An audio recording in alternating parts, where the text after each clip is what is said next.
Hello, and now you've gotten to day 14 of the Your Art God's Heart study.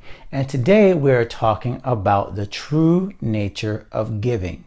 Now, giving, of course, is a hot button topic if you're in a church or someplace where there's a ministry where they talk about giving, or of course, even in a charitable sense, we know giving often is about money.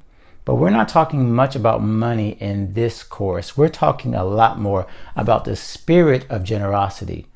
In the devotional, if you've already read, we talk about Paul and how he was giving an example to his church as he was leaving of how he actually kept his 9 to 5 or his day job as he was ministering and using his gifts.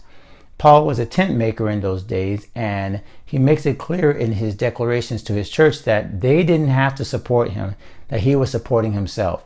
Now, this is not to tell you that you can't be a full-time artist, of course. I want you to follow the path that you need to follow, if it be full-time, if it be part-time, if you've got a blend of your regular job, perhaps, where you're doing something in the corporate world or some other form of employment, or even a self-employed business that's not artistic.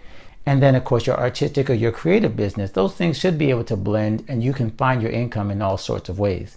What we're talking about is the idea that generosity is not just about what you do with your money. Generosity is what your attitude is toward how you help others. Paul was wanting to make sure that he was giving of himself, that he wasn't in a take kind of mentality, even though he was blessing people around him. And that's the true nature of giving, someone that thinks of others before themselves. And artists, although we are very giving, there can also be times when we feel like we deserve to get stuff back.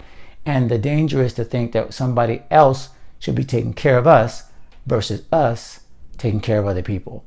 So as you look through your devotional and think about it and meditate and pray, make sure that you're considering your art as a gift, something you're giving away constantly. Not necessarily giving away financially, but something that you are always looking out for other people with. That will be the way you can keep the right attitude toward generosity. Hope you enjoyed today's lesson and can't wait to see you on day 15.